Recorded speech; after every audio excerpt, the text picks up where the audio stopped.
you're all doing well, and we are back with Kṣaṇāti today to do our medical series. And today we're going to be talking about Mars medical astrology. So I welcome Kṣaṇāti. Hi, Kṣaṇāti. Namaste. Namaste, Nav. It's so good to be here with you and our astrological community to continue our medical Jyotish series.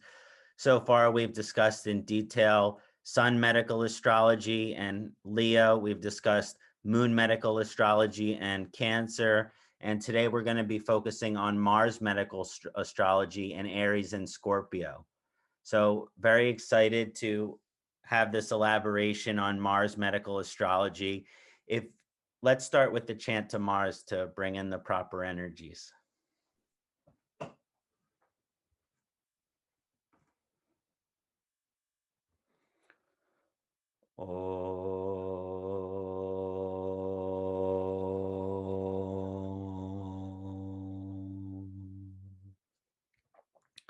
Dharani garbha sambhutam vidyukanti samaprabham kumaram shakti hastam cha tam mangalayam pranamamyaham. Om Dharani garbha sambhutam vidyukanti samaprabham kumaram shakti hastam cha tam mangalayam pranamamyaham. Om Dharani garbha sambhutam vidyukanti samaprabham kumaram shakti hastam cha tam mangalayam pranamamyaham. Om Kram Krim Kram Sah Bhamaya Namaha. Om Kram Krim Kram Sah Bhamaya Namaha. Om Kram Krim Kram Sah Bhamaya Namaha. Om Kram Krim Kram Sah Bhamaya Namaha. Hari Om. Om Namah Shivaya. Namaste.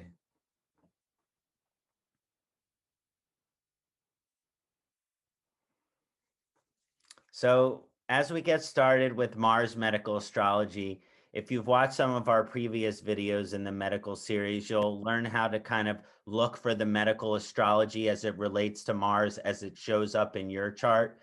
You always want to kind of see, well, first of all, with general Mars medical astrology stuff, is Mars in your ascendant? Is your moon in a Mars sign? Is your sun in a Mars sign? And then what's the relative strength of Mars in your chart, and what house position is it? So you want to understand, well, Mars is a very Pitta planet, right? The red planet. So it has this strong Pitta energy. It's the planet of action and energy, and it's very Rajasic in its nature. Sometimes it's also considered Tamasic. So there is this intense kind of Pitta energy. And so a lot of times when we're dealing with Mars issues as it relates to, you have a strong Mars in your chart, or Mars is in your ascendant, you're a Scorpio or Aries ascendant, or your sun is in a Mars sign, or your moon is in a Mars sign, it's going to have a very specific influence for you. So it really depends on whether Mars is strong, but also what's Mars' position in your chart, and could that be potentially influencing you to have some of these Mars vulnerabilities that we're going to discuss today. So in general, when we're looking at Mars-related issues, it can include Aries being the first house. So we're dealing with a lot of first house related issues with Mars. This has to do with the head.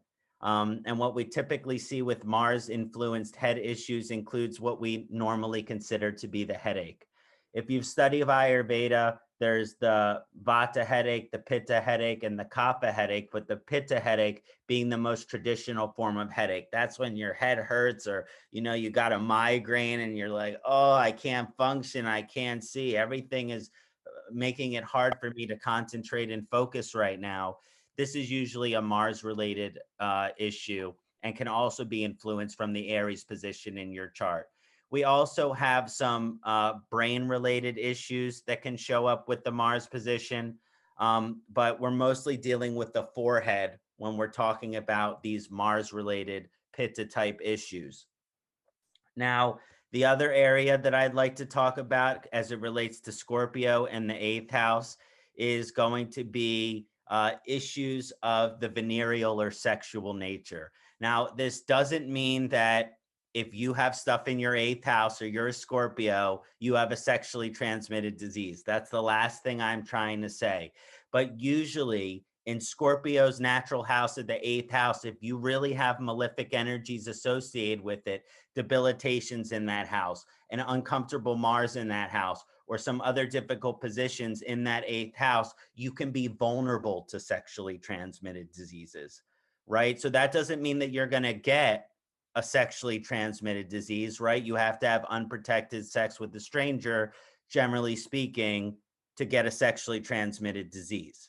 So if you're in protection, that's great. But not everyone who has promiscuous, we're taking the judgment out of it when we're working with, the medical astrology. We're saying people are going to do what they're going to do.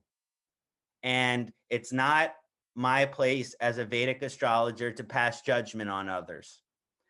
But what can I do to help you? And if you have certain vulnerabilities of that nature in your 8th house, to understand, well, let's say you look at a highly contagious sexually transmitted disease like HIV. Now, as you study HIV, not everyone who has sexual intimacy with someone with HIV is going to get HIV. But if you have that Mars vulnerability in your 8th house, or you have some other uncomfortable energies, a debilitation, a uncomfortably placed Rahu in the 8th house. I can't tell you how often I see this with the uncomfortable Mars or Rahu or even Jupiter that's in an unfavorable position in the 8th house. They make one mistake. They have one too many drinks. They end up having this sexual interaction with someone, and then they end up quickly getting a sexually transmitted disease. So it's not to pass judgment, but it's to understand if you have these vulnerabilities in your chart, please, for God's sakes, use protection, because you are that much more vulnerable to getting the venereal disease, whether it's HIV, syphilis, gonorrhea. Herpes is a common thing because it is associated with the pitta and the blood system. And so we can also see herpes with some difficult Mars positions, as well as that 1st house or 8th house kind of vulnerability. So I have a question, Kṣaṇāti. So when you say 8th house, do you mean only with Aries, like Mars ascendancy 8th house, or do you also mean like any ascendancy 8th house, which would be like 8th house, or Scorpio falling in 8th house, or general Scorpio with planets like these planets in there? So for any ascendant, the natural house of the venereal disease is the 8th house, which is Scorpio's house. So it does relate to Mars. So it's for any ascendant. A weakened 8th house makes you more vulnerable to sexually transmitted diseases and just general issues with your sexual organs. For a Scorpio ascendant or an Aries ascendant, because Mars is associated with the sexual transmitted disease, they're even more vulnerable. Okay. Yeah. So, and then it's not just sexually transmitted diseases either. We deal with any reproductive organ disease. Yeah. So we see that we see issues with the ovaries. Yes. We see issues with the testosterone. So I've seen anything from ovarian cancer show up for a Scorpio ascendant, or a difficult Mars placement in Scorpio, or a difficult placement in Scorpio in general. I've seen ovarian cysts. I've seen ovarian cancer. I've seen testicular cancer. Mm-hmm. So it's these issues of the reproductive organs that also kind of show up for any ascendant as it relates to a malefic position in the 8th house. But for an Aries ascendant, and most vulnerable for a Scorpio ascendant, we're going to see these issues even more significantly. And even if the moon is in Scorpio, or the sun is in Scorpio, or the Mars is in Scorpio, this is something to be very concerned about. And not concerned in terms of fear, which means I should never have physical intimacy with anybody. No, it just means to be very careful, knowing that you're vulnerable in this way. So I just wanted to address those issues, that with the Aries, we're really focusing on the head. And with the Scorpio energy, we're really focusing on the below the belt kind of issues. Mm-hmm. And but there's lots of other things that shows up with Mars medical astrology that I wanted to discuss before we even start to get into the remedial stuff. And one is that Mars is the planet of accidents. Right. Now, K2 can show accidents too, but if you're ruled by Mars as an Aries or Scorpio ascendant, or have the strong Aries or Scorpio ascendant, or you have a difficult Mars position in your 6th house, in your 8th house, in your 12th house, you have to be very, very careful. And usually you can see these activations of vulnerability to accidents as it relates to certain transits, right? So if you have, Mars in Leo in the 6th house, that makes you very vulnerable to accidents in general.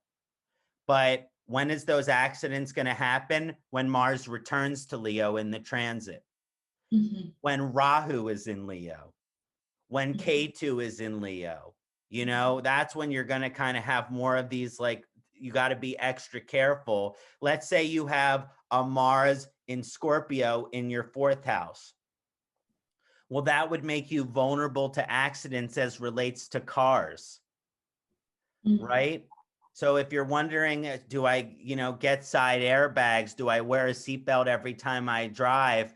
If you're a Mars in Scorpio in the 4th house, or just a Mars in the 4th house in general, wherever your Mars is positioned, that's where you're going to be more vulnerable to accidents. So you want to be extra careful in that area. If it's in the 8th house, you want to be careful with, your sexual activities. If Mars is in the 4th house, you want to be careful with your, activities as relates to your car, because you're more vulnerable to accidents. If your Mars is in the 10th house, you might have accidents at work. So you have to consider these things, I don't have too many accidents, but I have my Mars in the 2nd house. Luckily, it's in a favorable position, which is Pisces. But I can't tell you how many times I've choked on food because my Mars is in the 2nd house of food. And one time I was taking my Ayurvedic herbs, and I put some of the Ayurvedic herb on my tongue, and I inhaled, and it totally blocked my throat hole. And I was like, I can't breathe. And I just ran to the sink and started drinking water. But I was getting purple. My friend said I was getting purple in my face. So just to understand, well, Mars relating to accidents, where is your Mars positioned? And you need to be extra careful in that area to avoid the accidents in that area. So that's just something I really wanted to point out.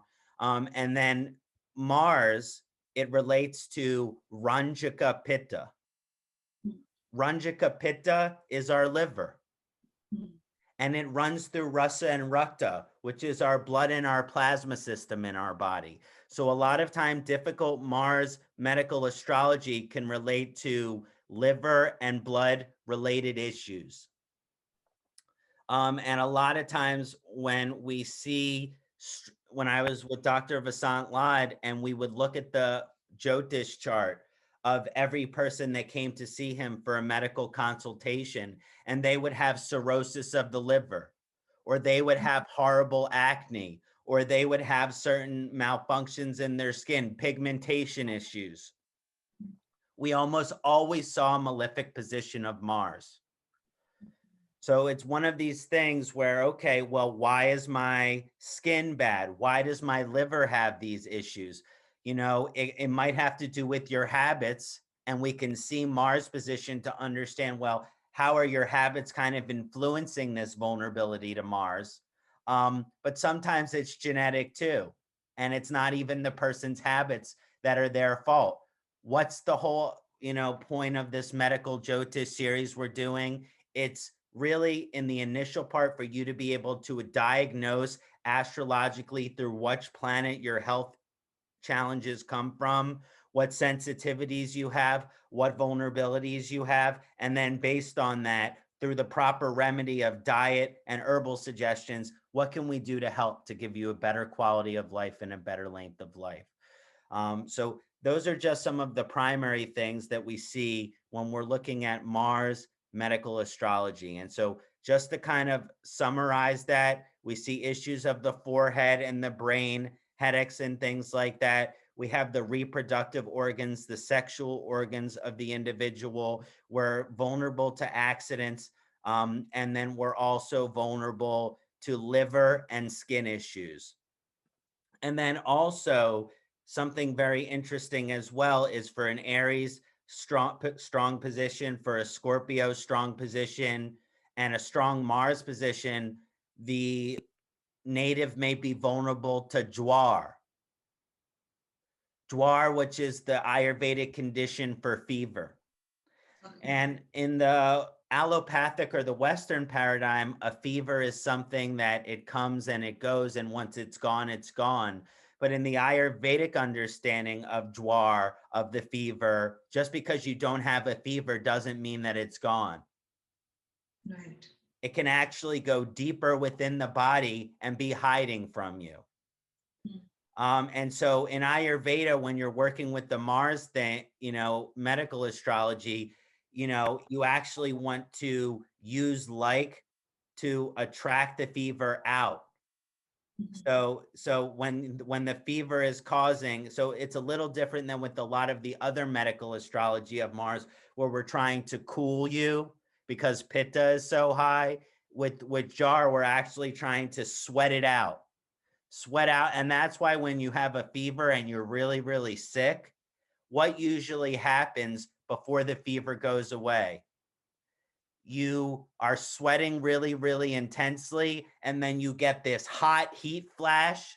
And that's when they say the fever is broken, because the pitta, the fire, is hitting its peak at that point. So again, if you have a vulnerability to, let's say something like fevers, and whenever you get sick, you get a fever, the easy thing to do is to take an ibuprofen or a Tylenol, but that actually doesn't take care of the fever. That just kind of causes it to hide. So you actually want to be able to wrap yourself in as many blankets as possible in a hot room with hot soup and just sweat it out. Right. So Right. that's just a little bit of the different with the Mars medical astrology with the fever, and how you want to treat it a little bit differently so you can get the fever to break. And if you're dealing with COVID, that's something you want to consider, because it is feverous in its nature. So, it's easy to take a lot of Tylenol and ibuprofen to kind of run away from the symptoms, but actually that might cause the symptoms to last longer, because it's not really treating the elemental imbalance. Right. So is that a helpful elaboration on Mars medical astrology before we get into some remedial stuff? Yes, that was very helpful. Thank you, Kṣaṇāti. As always, yeah. So, for example, if someone is an Aries ascendant and their ascendant lord goes into the 12th house in Pisces, so whenever there is a transit of Mars in Pisces, they must be very careful with the driving and stuff, right? Definitely. And also with that 12th house position, they're an Aries ascendant, so they're going to be vulnerable to things like headaches and accidents in general. But then the 12th house can like prolong the illness.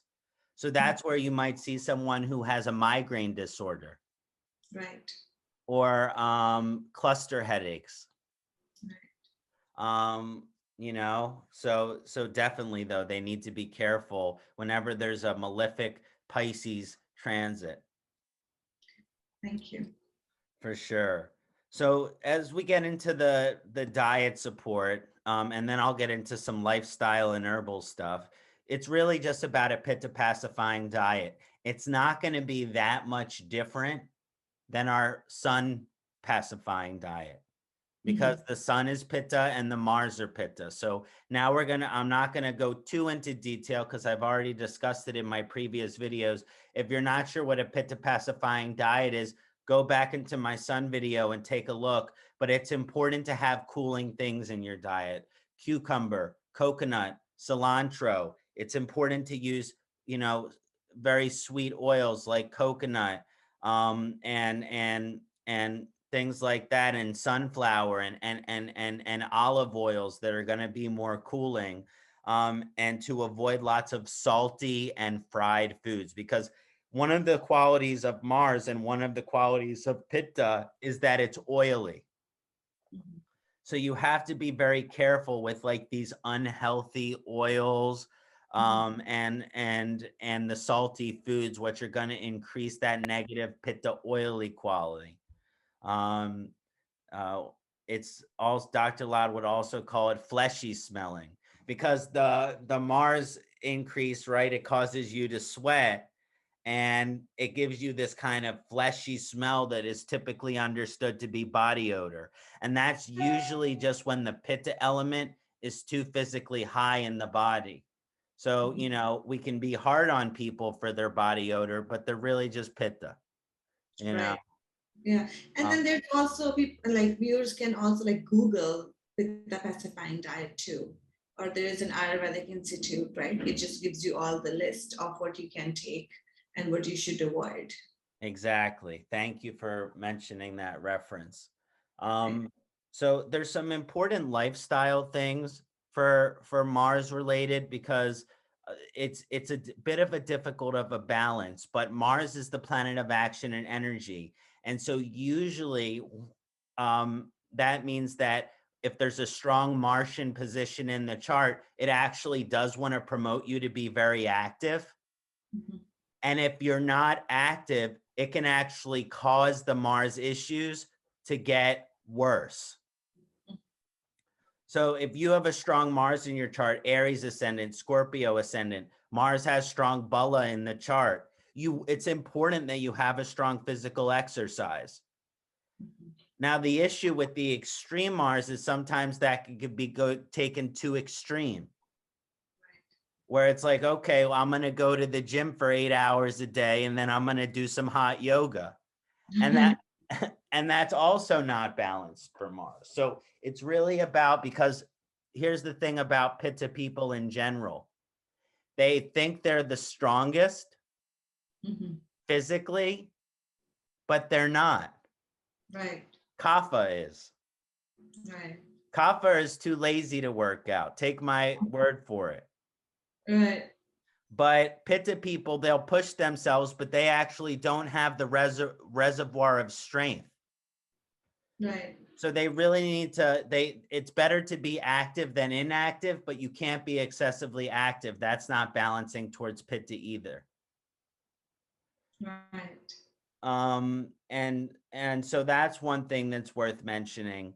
Now, there's definitely some dinacharya stuff that is really important to mention, because the skin is that external organ, and Mars issues have a lot to do with skin related things. Mhm. And so it's very important that you treat your skin very well if you have a Mars medical astrology difficulty. And that's gonna, I think the best thing that you can do is Abhyanga. Right. I mean, I cannot encourage enough the importance of Abhyanga for a Mars medical Jyotish. Um, and this includes taking some oil, preferably a coconut or sunflower oil, which is a pitta pacifying oil, and you warm it up, and you cover your whole body in the hot oil, and you massage it to your heart. Right. Yeah. And you take each part of your body and you really massage it with the oil in it, and then you pour more oil over, and you massage it some more, and then you pour it all over. You pour it on your head, you rub it into your head, you pour it all over your chest and your legs. And you want to do this privacy, because you're probably going to want to be naked for it. I think the best idea, unless you want to get your clothes soaking in oil, and so usually I recommend doing it in the shower. Yeah. And then actually you want to sit with the massaged oil on your body, for 10, 15 minutes. Just sit with it. Mm. And then you take a shower, which is actually going to help exfoliate and help the oils kind of soak into your skin. But don't use soap. because you don't want to cause the oil to come off. So you just take a warm shower and then you wipe yourself off with the towel. Some people who says, I feel weird after having this oil still on my body after I do the Abhyanga. You do one Abhyanga shower a day and you do one soap shower per day. Right, yeah. But the daily discipline of Abhyanga, it's one of the most beneficial things for a Mars medical Jyotish. And then another really important thing is Mars is an impulsive, often tamasic and rajasic energy, which means it loves stimulants. Right. It loves coffee. It loves tobacco. It loves, anything that gives it energy, Right. and that's actually bad for your liver and it's bad for your skin. And so it's sometimes working with the general lifestyle of the person, but you have to be careful with your consumption of stimulants as they're pitta aggravating. Right. But the thing is Mars people love energy. They'll have 6 Red Bulls and a cigarette before they go out for coffee. And it's like, eventually you're going to crash and burn. Yes. Or as Dr. Lod would say, you're going to become burnt, roasted, toasted. And also with the skin thing, with the Mars position, you're vulnerable to skin cancer. And so you have to be very careful about the sun. But Mars people want to look tan. Right. So they go and get the artificial tan, or they put the tanning lotion on, they go sit in the sun. That might be nice, but you don't want to get melanoma. So it's really about skin protection over just the beauty of how you want your skin to look. Would you rather your skin look good, but you live for 40 years, or your skin look average, but you live for 90? It's the question I want you to ask yourself when you're going and getting the artificial tan, if you're this kind of Mars person. So those are just some of the lifestyle choices which I really want to encourage. And then there's just some other little things too. And there's some pranayamas I want to recommend as well. But one of the other things that I wanted to mention is that it's the accident planet. And it acts on an instinct. And so and it sounds simple. This is going to sound like common sense, but what's one of the most important things that you can do to prevent accident? Take your time and move slowly.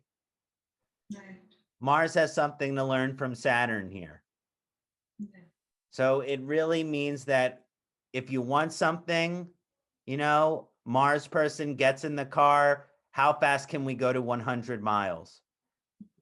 It's asking how quickly can we go to the grave? Right.